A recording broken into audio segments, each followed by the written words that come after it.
Eric Cantor joins us. Nice to see you, sir. Greta, good to be on. Okay, so I assume that you expect this will pass the House. Is that correct? Yeah, I do. I mean, the facts are the IRS has clearly been targeting conservative groups for being conservative and have delayed and in some cases denied their ability to obtain tax status to go about advocating for their position. And, you know, this is unacceptable, and the IRS should not be used as a tool to affect political gain. And we're going to be moving to hold Lois Lerner in contempt. She's been asked to come forward as a public servant to speak to the American people. We believe she's now denied the right to plead the Fifth. Therefore, we are moving this contempt resolution and to make sure that justice can be served. All right. Now, if I were her lawyer and if I saw this coming down the pike, the first thing I'd think is, how do I get to the Justice Department to tell them, to convince them that it's politically motivated and this shouldn't go forward?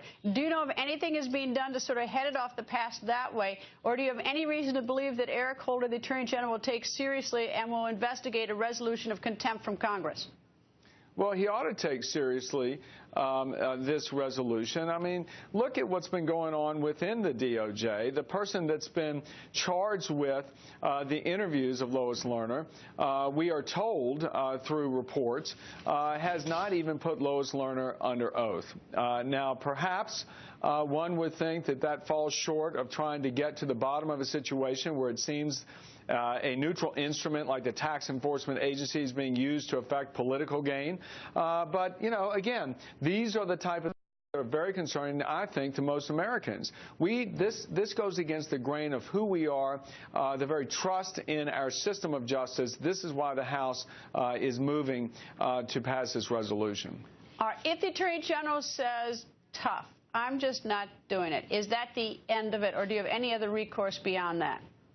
Well, to ask for the appointment of a special prosecutor, to do the kinds of things to get the American public engaged in this issue. I think all of us want to see trust restored in our government, trust restored in the process of tax enforcement. And hopefully, I think the administration will see it is really to the detriment of our system if they do not want to be above board and even-handed about what's been going on. Leader Cantor, you recently got back from Asia. What did you do while you were there, and why did you go?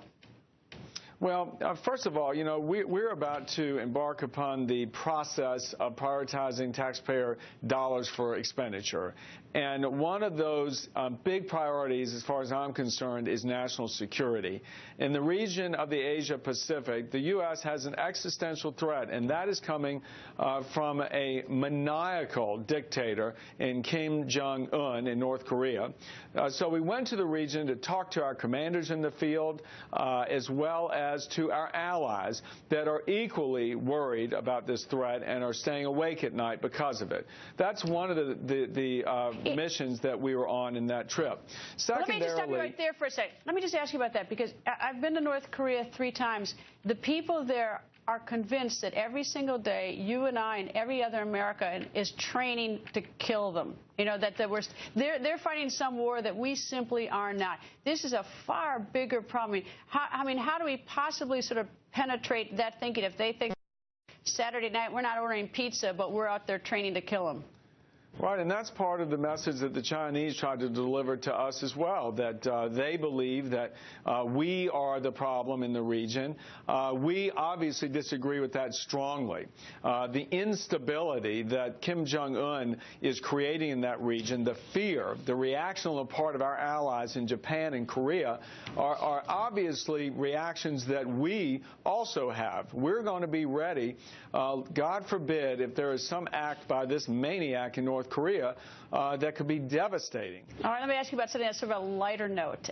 President Obama, Saturday night at the White House Correspondents' Dinner, took a bit of a jab at you. Here it is.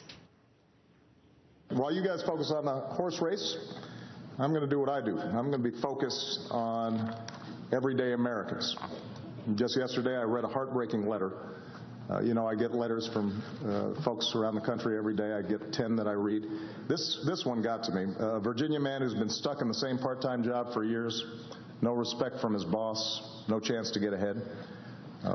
I really wish Eric Cantor would stop writing me.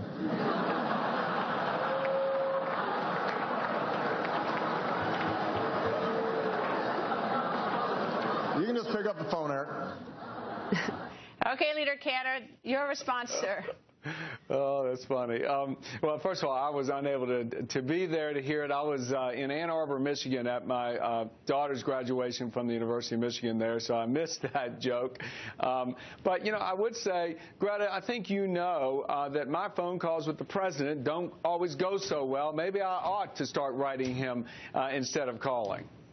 Well, good luck with that, because I think that a lot of letters get sent around Washington that go unanswered. So maybe just, we can try it. I suggest you try it. Anyway, it's always very nice to see you. Thank you very much for joining us, sir. Thank you.